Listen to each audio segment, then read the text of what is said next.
The Negro as artist.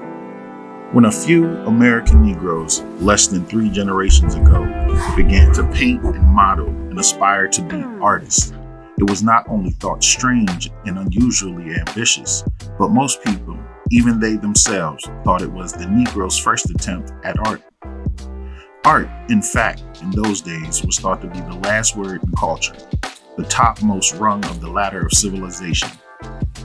For the Negro, it was thought to be a little presumptuous, like beginning with poetry instead of a blue-back speller. The Western world had yet to learn to its amazement that primitive civilization not only had its artists, but had produced a great art, and that of the many types of primitive art now known, but then yet to be discovered, that of the Negro in Africa was by all odds the greatest and most sophisticated. Yes, believe it or not, the most sophisticated. At least it is the most sophisticated modern artists and critics of our present generation who say so. And even should they be wrong as to this quality of African art, the fact still remains that there is an artistic tradition and skill in all of the major crafts, arts, running back for generations and even centuries among the principal African tribes, particularly those of the West Coast and Equatorial Africa, from which African Americans have descended. These arts are wood and metal sculpture, metal forging, wood carving, ivory and bone carving, weaving, pottery, skillful surface decoration in line and color. Of all these crafts, in fact, everything in the category of the European fine arts except easel painting on canvas, marble sculpture, and engraving and etching. And even here, the technique of the two latter is represented in the surface carvings of much of the African art. So we must entitle our booklet, Negro Art, Past and Present. The pioneer American Negro artists were really, unbeknownst to themselves, starting the Negro's second career in art and unconsciously trying to recapture a lost artistic heritage. How the heritage was lost. The reader will naturally ask, why should this be? How was this heritage lost? There is one great historical reason. Incidentally, one that, tragically enough, explains much about the Negro. Slavery is the answer. Slavery not only physically transplanted the Negro, it cut him off sharply from his cultural roots, and by taking away his languages, abruptly changing his habits, putting him in the context of a strangely different civilization, reduced him, so to speak, to a cultural zero. And no matter how divided one may be as to the relative values of human civilizations, no one can intelligently think that Africans stood, after centuries of living in a long intertribal history, at cultural zero.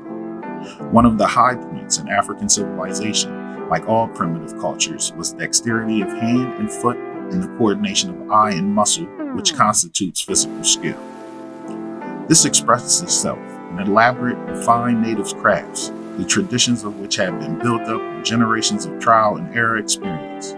These patterns were lost in the nakedness and horror of the slave ship, where families, cased tribes, were ruthlessly scrambled. When subsequently slavery substituted the crudest body labor with only the crudest tools, it finally severed this bruised trunk nerve of the Negro's technical skill and manual dexterity. Alexandre Jeklev, the Russian artist whose drawings of African types are made today unsurpassed, has well said of Africa. It is a continent of beautiful bodies, but above all of beautiful hands. This fact is really a symbol. Life in Africa required a skill of hand and foot and almost perfect coordination of nerve and muscle. As with all nature peoples, this skill could throw a weapon accurately and weave or tie with accuracy. Brought with it an art that could carve, scrape, or trace to a nicety. Nature had molded out of the primitive artisan a primitive artist. We will never know and cannot estimate how much technical African skill was blotted out in America. The hardships of cotton and rice-field labor, the cruelties of the hoe, the axe, and the plow reduced the typical Negro hand to a gnarled stump incapable of fine craftsmanship, even if materials, patterns, and artistic incentives had been available.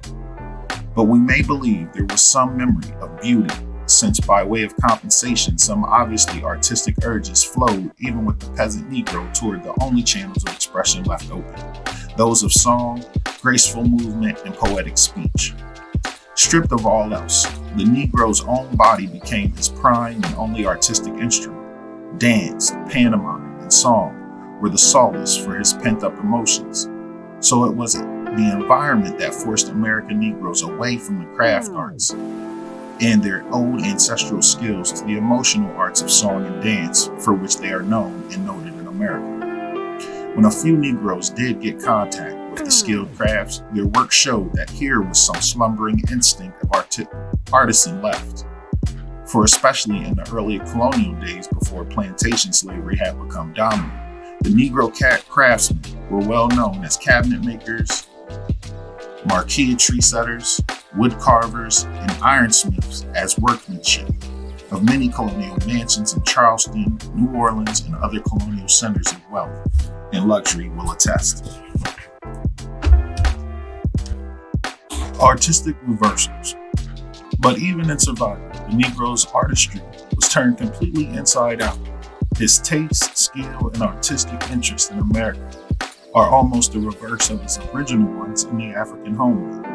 In Africa, the dominant arts were the decorative and craft arts, sculpture, metalworking, weaving. In America, the Negro's main arts have been song, dance, music, and later poetry.